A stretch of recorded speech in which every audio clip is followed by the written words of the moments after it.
Thought Broadcasting Patient. Item number SCP-041. Object Class Safe. Special Containment Procedures. SCP-041 is to be hospitalized at Bioresearch Area 12. Though not Keter class, should SCP-041's abilities ever propagate beyond a reasonable containable area, the risk of SCP-sensitive information being broadcast to the public remains too great a risk and warrants area-level isolation away from the general populace. SCP personnel wanting to keep their thoughts private are advised to remain outside of a 15-meter radius from SCP-041 beyond the designated red circle on the floor. It is beneficial to the mental health of SCP-041 to have a sitter in the room who watches television and concentrates on its programming. This effectively allows SCP-041 to watch television through the mind of someone else.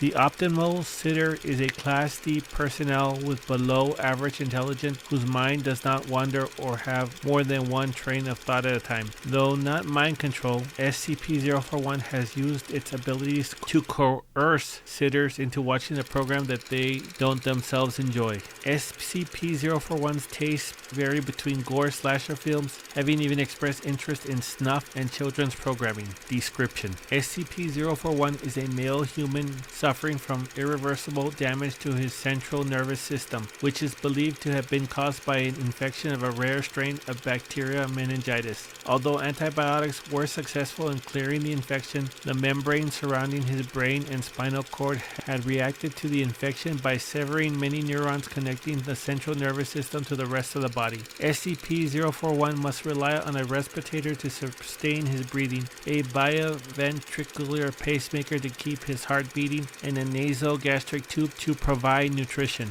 Visually, SCP-041 appears to be in a persistent vegetative state. However, observers in the presence of SCP-041 begin to realize that their thoughts, along with everyone else's in about a 10-meter radius from SCP-041, are broadcast in a semi-audible fashion. Aside from being the source, SCP-041 is also capable of broadcasting his own thoughts to those present. Anyone forming an idea using words will have those thoughts unwillingly transmitted to the others in this range as mind-audible speech, which cannot be recorded by any known equipment. Correction: see Addendum 01. Mind-audible speech may be heard using whatever voice a subject chooses to think with, most typically this subject's normal voice. See Document 01. Visual thoughts and images are broadcast as well, but are not received as readily. Images are most effectively transmitted when both the sender and receiver have their eyes closed. The sender concentrates on a single object without environment or background, and the receiver's mind is clear of conscious thoughts. Communication between subjects using visual images, particularly those not rooted in memory but imagination, is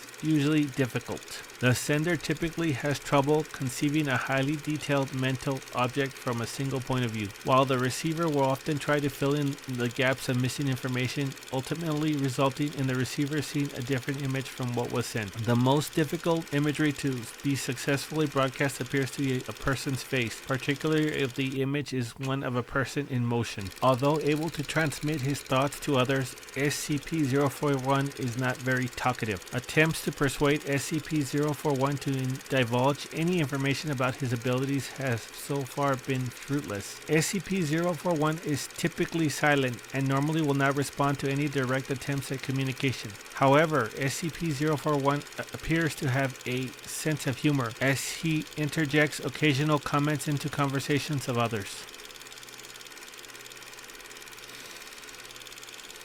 Addendum 01. While researcher blank blank was taking voice notes using a digital audio recorder, a fellow researcher was changing the television in SCP-041's room. While the television was on a channel of static, disembodied voices could be heard filtered through the white noise. Attempts to record mind-audible speech with white noise generators and sound recording equipment have begun to yield modest results. Though most audio is garbled and recorded sounds may or may not be voices and are widely left toward individual interpretations. Addendum 02. It has come to my attention that several personnel have used SCP-041 as an ad hoc she likes me not detector. This is one of the most appalling things I've ever heard. Are we safeguarding potential world-destroying objects, or are we in third grade? Dr. Klein. Document 01 researchers quote, "You know, the first time I was in that room with Kent and 41, I kept hearing this singing. It was this little girl's voice singing some kid's song. It wasn't the TV, and it definitely wasn't a radio. It was in our heads, you know? So I think, you know, if I was stuck in bed without anything else to do, I'd sing like a little girl too. And then this voice comes into my head. Hey, it's not me. I don't know that tune. And then old Ken looks at me, gone all white in the face, you know. No, this event occurred after SCP-039 was placed in a chemically induced coma. Any connection between the two SCPs is currently unconfirmed."